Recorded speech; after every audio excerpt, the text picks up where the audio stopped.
relacionamento. Bem? Vida cristã é uma vida de relacionamento com Deus e uns com os outros. Bem? Não é uma religião, não é uma religião. É um relacionamento com uma pessoa maravilhosa, com o Senhor Jesus. Bem? Pessoa divina, Deus Filho encarnado. Então, vida cristã é uma vida de relacionamento com Deus em Cristo Jesus. Então, desde o início, a Bíblia nos mostra que Deus nos criou para isso. Deus nos criou para ter um relacionamento com Ele. E nós podemos ter um relacionamento com Deus hoje através do nosso Senhor Jesus Cristo. A Bíblia diz em João capítulo 14, versículo 6, Jesus dizendo assim: eu sou o caminho, a verdade e a vida. Ninguém vem ao Pai a não ser por mim. Jesus nos leva ao Pai. E em 1 Timóteo capítulo 2, versículo 5, as Sagradas Escrituras dizem assim: há um só Deus e um só mediador entre Deus e os homens, Jesus Cristo, né? O homem Jesus Cristo. Então, o Senhor Jesus é aquele que nos leva ao Pai, que torna possível o nosso relacionamento com Deus, amém? E o nosso relacionamento com Deus, ele passa pelo viés da oração, pelo viés da intercessão. E a gente vai entender na palavra de Deus que todos os grandes moveres de Deus, todos os grandes avivamentos, todos os grandes milagres que Deus fez, foram antecedidos de oração, foram antecedidos de clamor, foram antecedidos de busca intensa do Senhor, de busca intensa da presença de Deus. Isso não somente no período bíblico, né, na história bíblica, mas também no período pós-bíblico. Nós vemos os milagres de avivamento com os pais da igreja, por exemplo, com outros homens de Deus, com grandes avivalistas. No decorrer da história, esse ingrediente chamado oração estava presente, né? Então, os grandes acontecimentos, os grandes moveres de Deus na história foram antecedidos de oração. Então, a oração é extremamente necessária, extremamente importante. Eu queria ler um texto com vocês, que está nas Sagradas Escrituras, lá em Lucas, capítulo 11, a partir do versículo 1. Quero pedir aos meus irmãos que estão assistindo o culto online, que estão acompanhando aí o culto online, cultuando conosco aí na sua casa ou em outro lugar, que você pudesse estar compartilhando essa live, tá bom? Que você compartilhe essa live para que, em nome de Jesus, outras pessoas sejam alcançadas, outras pessoas sejam abençoadas pela palavra que será ministrada nessa noite. Então, quando você compartilha uma live como essa, é uma forma bem tranquila e bem simples de você evangelizar e você compartilhar também com outras pessoas o amor de Deus e o evangelho do nosso Senhor Jesus Cristo, tá bom? Então, você que está assistindo a live, esse culto, não é? Quero pedir a você, tá ok? Que você possa compartilhar essa live em nome de Jesus. Muito bem. Vamos fazer a leitura da palavra? Fique de pé, meus amados, em nome de Jesus. Fiquem todos em pé. Lucas capítulo 11, a partir do versículo de número 1. Diz assim: um dia Jesus estava orando num certo lugar. Quando acabou de orar, um dos seus discípulos pediu: Senhor, nos ensine a orar, como João ensinou os discípulos dele. Jesus respondeu: quando vocês orarem, digam: Pai, que todos reconheçam que o teu nome é santo. Venha o teu reino. Dá-nos cada dia o alimento que precisamos. Perdoa os nossos pecados, pois nós também perdoamos todos os que nos ofendem. E não nos deixes que sejamos tentados. Então Jesus disse aos seus discípulos: imaginem que um de vocês vá à casa de um amigo, à meia-noite, e lhe diga: amigo, me emprestes 3 pães. É que um amigo meu acaba de chegar de viagem e eu não tenho nada para lhe oferecer. E imaginem que um amigo responda lá de dentro: não me amole. A porta já está trancada. E eu e os meus filhos estamos deitados. Não posso me levantar para lhes dar os pães. Jesus disse: eu afirmo a vocês, que pode ser que ele não se levante porque é amigo dele, mas certamente se levantará por causa da insistência dele e lhe dará tudo o que ele precisar. Por isso eu digo, Peçam e vocês receberão. Procurem e vocês acharão. Batam e a porta será aberta para vocês. Porque todos aqueles que pedem, recebem. Aqueles que procuram, acham. E a porta será aberta para quem bate. Por acaso, algum de vocês será capaz de dar uma cobra ao seu filho quando ele pede um peixe? Ou se o filho pedir um ovo, vai lhe dar um escorpião? Vocês mesmos, sendo maus, sabem dar coisas boas aos seus filhos. Quanto mais o Pai que está nos céus dará o Espírito Santo àqueles que lhe pedirem. Amém? Estenda suas mãos e ore por mim, para que o Espírito do Senhor me use nessa noite. Amigo Espírito Santo, essa é a tua doce e bendita palavra que nós acabamos de ler.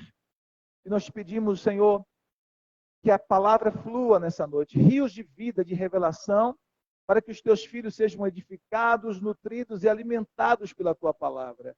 No bendito e poderoso nome de Jesus, fala ao nosso coração. Para a tua glória nós oramos, em nome de Jesus. Amém? Pode sentar, amados. Amém? Pode sentar. Nós sabemos, queridos, que todo tempo é um tempo necessário para que nós oremos ao Senhor. Todo tempo é um tempo necessário para que nós clamemos ao Senhor, para que nós busquemos a face do Senhor. Mas em dias como esse que nós estamos vivendo, dias de crise, dias que as pessoas estão, muitas delas desesperadas, sem esperança, dias confusos, dias atípicos, dias de angústia, dias de dores, de sofrimento. Nós precisamos orar ainda mais. Nós precisamos orar ainda com maior intensidade, com mais intensidade. Por quê? Porque a Bíblia nos ensina que nós precisamos clamar mais intensamente em tempos de angústia. Esse texto nos mostra, a partir do versículo 1, os discípulos de Jesus buscando a Deus, buscando de Jesus aprender a orar. Eles precisavam aprender a orar. E isso é muito interessante, porque o texto diz que Jesus tinha acabado de orar, e quando ele acabou de orar, um dos seus discípulos pediu a ele algo muito importante. E qual foi o pedido? Que já era uma oração. Aquela oração era sobre oração, olha que interessante. Aquela oração era a respeito de aprender a orar. E a oração daquele discípulo para Jesus foi: Senhor, ensina-nos a orar. Como também João ensinou seus discípulos. Isso é interessante. Por que aquele discípulo pediu a Jesus para ensiná-lo a orar? Você vê Jesus fazendo milagres extraordinários, curando cegos, paralíticos, mudos, surdos, ressuscitando mortos, expulsando demônios, pregando sermões extraordinários, poderosos, transformadores. Mas aquele discípulo não chega para Jesus em momento algum para dizer: Senhor, me ensina a pregar. Senhor, me ensina a expulsar os demônios. Senhor, me ensina a curar os enfermos. Senhor, me ensina a ressuscitar os mortos. Não! Em algum momento da vida daquele discípulo, ele entendeu que a chave para todos os outros milagres que Jesus operava era exatamente a sua vida de oração. Em algum momento, aquele discípulo compreendeu que a chave para que Jesus pudesse ter tanto poder sobrenatural em sua vida e fazer coisas tão extraordinárias era a vida que ele tinha de total dependência do Pai por meio da oração. Ele via Jesus orando com muita frequência. Ele via Jesus passando noites inteiras orando, com o coração apaixonado pela presença de Deus. Ele via Jesus acordar de madrugada para orar, para buscar a presença de Deus. E ele sabia que Jesus tinha uma vida de oração intensa. E ele entendeu que tudo que Jesus fazia de sobrenatural era por conta da sua vida de oração. Que os milagres que Jesus operava era por conta da sua vida de oração. Amém? E aí ele chega para Jesus e diz: Senhor, ensina-nos a orar. Ensina-nos a orar. Porque ele compreendeu que a fonte para todo aquele poder sobrenatural era exatamente a vida de oração de Jesus. Eu penso que essa é um bom começo para começarmos a orar. Eu ia ter redundante agora, né? Esse é um bom início. Né? É um bom começo. Por quê? Porque nós podemos, como esse discípulo, dizer para o Senhor: Senhor, nos ensina a orar. Nos ensina a ter pela oração a mesma paixão, o mesmo fogo, o mesmo fervor, a mesma veemência que havia no Senhor. Me ensina a clamar e a orar com a mesma fé, com o mesmo coração quebrantado, com a mesma dependência do Pai e, consequentemente, com os mesmos resultados. Ensina-nos a orar. A Bíblia nos fala, em Romanos capítulo 8, versículo 28. Esse é um texto muito poderoso. Por quê, pastor? Porque esse texto diz que nós, na nossa naturalidade, não sabemos orar como convém. Nós precisamos do auxílio do Espírito Santo. Olha o que diz Romanos 8, verso 26. Assim também, o Espírito de Deus vem nos ajudar na nossa fraqueza, pois não sabemos como devemos orar, mas o Espírito de Deus, com gemidos que não podem ser explicados por palavras, pede a Deus em nosso favor. E Deus, que vê o que está dentro do coração, sabe qual é o pensamento do Espírito, porque o Espírito pede em favor do povo de Deus e pede de acordo com a vontade de Deus. Então esse texto diz o quê? Nós também, como os discípulos, não sabemos orar, porque corremos o risco de pedir coisas que estão fora da vontade de Deus, podemos correr o risco de pedir coisas fundamentadas em nosso egoísmo, em nossos caprichos. Mas assim como o discípulo pediu, Senhor, nos ensina a orar, nós podemos começar por aí, dizer, Senhor, que por meio do Teu Espírito Santo, o Senhor nos ensine a orar. O Senhor nos ensine a orar.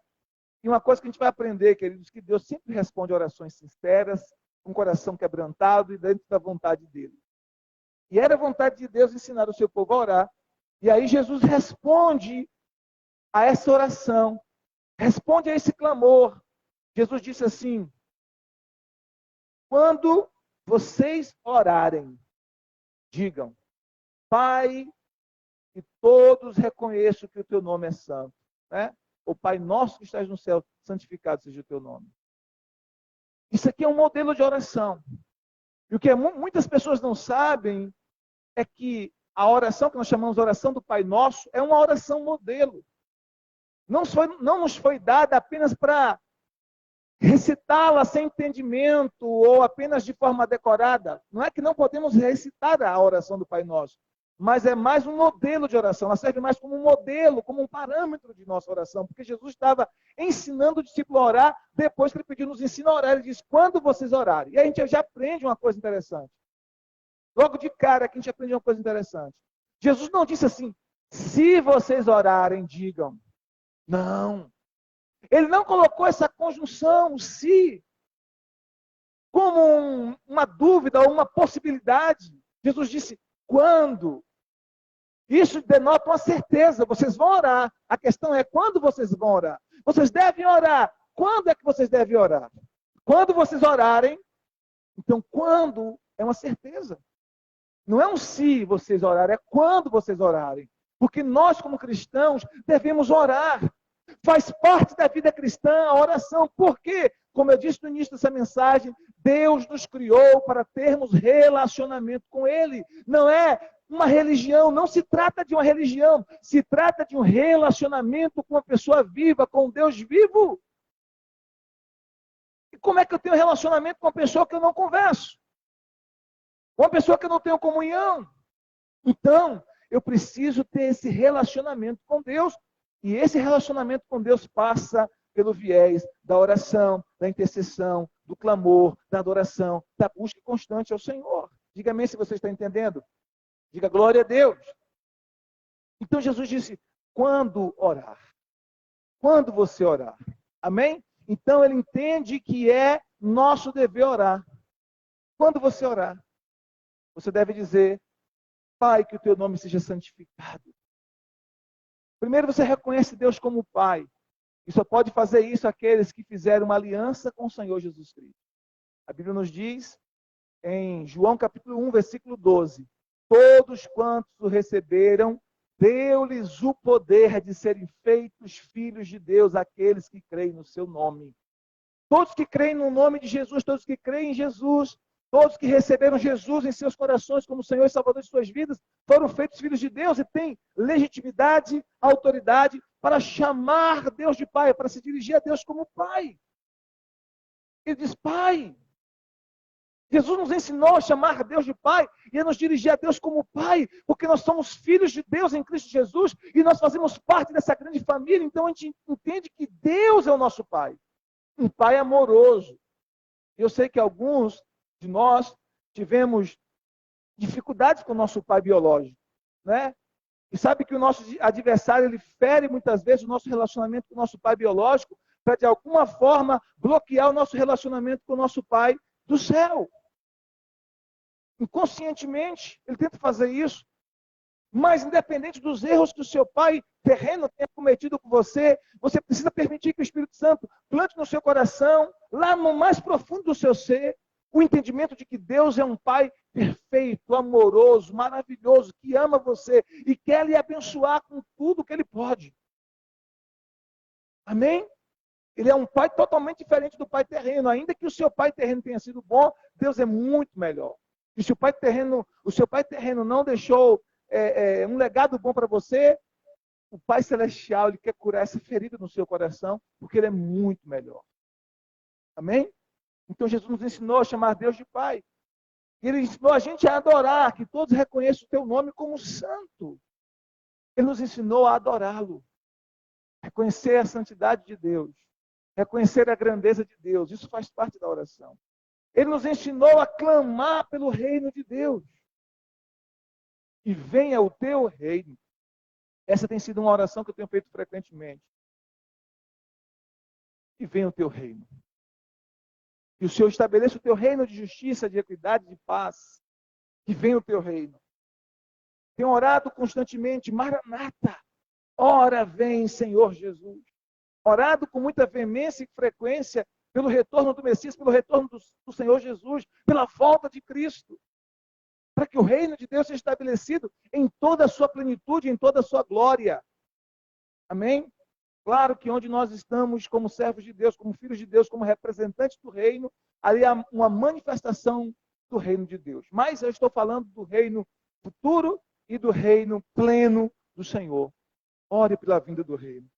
Jesus nos ensinou mais a orar pelo suprimento de nossas necessidades. No verso 3 ele diz assim, dá-nos cada dia o alimento que precisamos. Ele nos ensinou a orar pedindo a Deus que supra as nossas necessidades. Quais são as suas necessidades? O que você precisa? O que você necessita? Quais são as suas reais necessidades? Deus está desejoso de suprir suas necessidades, mas Deus quer que nós interagimos com Ele. Que nós possamos interagir com Ele. Ele clama em sua palavra para que nós o busquemos. Buscar-me-eis e me achareis quando me buscardes de todo o vosso coração. Serei achado de vós, diz o Senhor. Serei achado de vós, diz o Senhor. Então Ele quer que nós busquemos a Ele também pelo suprimento de nossas necessidades. Ele disse, o pão nosso de cada dia, o alimento de cada dia nos dá. O alimento que precisamos nos dar hoje. Hoje. Interessante, porque Jesus não fala para a gente pedir o pão de amanhã, mas para a gente pedir o pão de hoje. Por quê? Porque Deus quer que nós tenhamos uma dependência diária de Deus. Queridos, por que essa dependência diária de Deus? Porque nós não podemos viver sem Ele. Jesus disse em João 15, verso 5, sem mim nada podeis fazer. A planta foi criada para a terra. Se você tira a planta da terra, ela morre. O peixe foi criado para a água. Se você tira o peixe da água, ele morre. E nós somos criados para Deus. Se nós somos arrancados da presença de Deus, a gente morre. Por isso, essa dependência diária de Deus. Amém, amados? Ele nos ensinou a apresentar a Ele as nossas necessidades diárias. Filipenses capítulo 4, 19, a palavra de Deus diz assim, o meu Deus, segundo as suas riquezas em glória, suprirá cada uma das vossas necessidades em Cristo Jesus. Você recebe essa palavra? Amém? O meu Deus, segundo as suas riquezas em glórias, suprirá cada uma das vossas necessidades em Cristo Jesus. É promessa do Senhor. Esse é um tempo extremamente desafiador, mas eu quero profetizar que o Senhor vai fazer milagres. Ele vai fazer milagres. Ele vai fazer milagres acontecer. De onde você nem imagina, de onde você nem espera. Ele vai fazer milagres. Amém, queridos? Diga-me se você está entendendo. Ele nos ensinou também a pedir perdão pelos nossos pecados. Ao mesmo tempo que nós estamos dispostos a perdoar aqueles que nos ofenderam. Pedir perdão pelos nossos pecados, ao mesmo tempo que estamos dispostos a liberar perdão para aqueles que nos ofenderam. Verso 4. Então, queridos, escute isso. Os nossos pecados, nós precisamos confessá-los ao Senhor. Nós precisamos pedir perdão a Deus por eles. Nós estamos agora mesmo numa campanha de oração pelo meu Instagram, orando por muitas coisas em relação à nação brasileira, por esse período que nós estamos enfrentando. Alguns de vocês participaram ontem e anteontem, hoje será o terceiro dia, né, dessa oração, às 22 horas, uma campanha de oração das 22 às 23, e na verdade nós estamos em um relógio de oração, são 24 horas de oração, envolvendo várias igrejas, a nossa igreja está com 22 horas até as 23 horas, e nós estamos clamando a Deus por perdão, para que o Senhor nos perdoe como nação. Todo o pecado de nossa nação, para que a misericórdia do Senhor venha sobre nós. Nós estamos clamando. E respaldados no livro de Daniel, capítulo 9, você pode ler depois, em Daniel, capítulo 9, você vai ver Daniel clamando a Deus, pedindo perdão a Deus pelos pecados pessoais e pelos pecados do seu povo, pelos pecados da sua nação. Pastor, eu posso fazer isso? Pode. Nós temos respaldo bíblico para fazer isso. Nós podemos pedir perdão a Deus pelos nossos pecados. Como podemos pedir a Deus perdão pelos pecados de nossa família, do nosso povo, da nossa cidade, da nossa nação. Isso chama-se intercessão. Amém? Arrependimento por identificação. E comigo, arrependimento por identificação. Ainda que você não tenha cometido aqueles mesmos pecados, você se identifica com aquele que os cometeu e você intercede, você clama, como se você mesmo tivesse cometido aquele pecado. Além de pedir perdão pelos seus pecados pessoais. Mas ao pedir perdão a Deus também precisamos estar dispostos a perdoar aqueles que nos ofenderam. Por quê? Porque a falta de perdão obstrui as nossas orações. A falta de perdão obstrui as nossas orações. Isso é tão sério, queridos, que a Bíblia nos fala, lá em 1 Pedro, capítulo 3, versículo de número 7. Se marido e mulher não estiverem bem resolvidos um com o outro, a oração não sobe. Olha que tremendo isso. Então, a falta de perdão, o rancor, o ódio, o ressentimento, pode obstruir as nossas orações. Por isso, nós precisamos perdoar. Quando nós buscamos o perdão de Deus, ao mesmo tempo, nós precisamos lembrar daqueles que nos ofenderam de alguma forma e liberar perdão para estas pessoas em oração. Dizendo para Deus, Senhor, eu perdoo João, eu perdoo Maria, eu perdoo Pedro, eu perdoo Paulo, eu perdoo fulano, eu perdoo ciclano, no nome de Jesus, eu libero essas pessoas do meu coração, e em um ato de fé, eu os perdoo, e eu oro para que o Senhor os abençoe, para que o Senhor os salve, para que o Senhor abençoe seus lares, para que o Senhor abençoe as suas famílias, eu quero a bênção do Senhor sobre eles, em nome de Jesus. Nós precisamos fazer isso, porque quando nós liberamos perdão em oração para aqueles que nos ofenderam, nós nos abrimos para receber favor em abundância do Senhor. Lembra quando foi que Deus virou o cativeiro de Jó? Quando foi? Quando foi que Deus virou o cativeiro de Jó? Quando ele orava pelos seus amigos. Ah, pastor, mas orar pelos amigos é fácil. Mas os amigos de Jó ofenderam muito Jó, feriram muito o coração de Jó. Você lembra disso? Dizendo que tudo que Jó estava enfrentando era porque ele tinha cometido pecados pessoais. E Jó tinha consciência que não era. Eles feriram muito o coração de Jó. Mas quando Jó decidiu perdoá-los, quando Jó decidiu orar por eles, quando Jó estava orando por eles, a Bíblia diz que Deus virou o cativeiro de Jó quando ele orava pelos seus amigos, aqueles amigos que havia ferido, aqueles amigos que haviam julgado, aqueles amigos que o haviam criticado. Então, quando você ora por aqueles que lhe ofenderam, que lhe machucaram, que lhe feriram, Deus vira o seu cativeiro, Deus libera bênção e favor sobre a sua vida. Então, Jesus nos ensinou a orar, pedindo perdão de Deus, ao mesmo tempo que estamos dispostos a perdoar aqueles que nos ofenderam. Diga-me se você está entendendo. Depois ele diz, e não nos deixes cair em tentação, não deixe que sejamos tentados. Nós somos o tempo todo alvos dos ataques do nosso adversário. O inimigo está o tempo todo tentando sugerir coisas que vão nos afastar de Deus, que vão nos afastar do propósito de Deus, que vão nos afastar da presença de Deus. O nosso adversário, ele é perito em armar ciladas, ele é perito em armar emboscadas, em armar perigos, armadilhas. Jesus disse: ore para que Deus lhes livre da tentação de Satanás. Ore para Deus lhes livrar das armadilhas, das emboscadas, dos laços do inimigo, que ele chama em Salmo 91 de laço do passarinheiro. Ore para que Deus os livre. Você não sabe, mas você está num campo de batalha. É uma guerra. E Jesus disse em Mateus 6,34 que há um mal para cada dia. Ou seja, o nosso adversário projeta um mal contra você todos os dias. Mas nós oramos ao Senhor. Deus envia anjos para nos guardar e nos livrar do mal do inimigo. Amém, amados? Nós estamos entendendo? Diga glória a Deus. Então, livre-nos da tentação. Agora, você também não pode se colocar a si mesmo em tentação. Lembra que Jesus, quando o diabo sugeriu a ele que pulasse do lugar alto, porque os anjos iam protegê-lo, Jesus disse: não, está escrito, não tentarás ao Senhor teu Deus. Não é porque Deus nos guarda e nos protege que nós vamos nos colocar a nós mesmos em situações de riscos, que nós vamos nos colocar a nós mesmos em situações em que nós podemos cair, em que nós podemos pecar, em que nós podemos desobedecer a Deus. Nós precisamos fugir, diz a palavra de Deus, da aparência do mal. Fuja da aparência do mal. Se você sabe que uma área da sua vida é mais tendenciosa a levar você a pecar, então fuja. Fuja de situações que levam você a pecar contra Deus. Amém? Depois Jesus disse aos seus discípulos, ele fala de um homem que chega pedindo a um amigo que lhe dê um pão, porque chegou um outro amigo, ele não tinha o que servir, a partir do verso 5. E aquele amigo responde: olha, já estou deitado na minha cama com os meus filhos, não vou levantar para dar esse pão a você. Aí Jesus disse, a partir do versículo 8, ainda que aquele amigo não se levante para dar o pão por ser amigo, ele vai levantar pela insistência do outro amigo.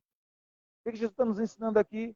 Que a nossa oração precisa ser insistente, que a nossa oração precisa ser perseverante, que a nossa oração tem que ser até que aconteça o milagre, até que a resposta se manifeste, até que o céu se abra, até que a bênção seja liberada. Nós não podemos orar e porque não teve uma aparente resposta, ou porque nós não recebemos o que nós precisávamos de imediato, já desistir da oração, já ficar desanimado, dizer assim: parece que Deus não está me ouvindo. Não, queridos, nós precisamos ser perseverantes em oração. Nós precisamos ser perseverantes em oração.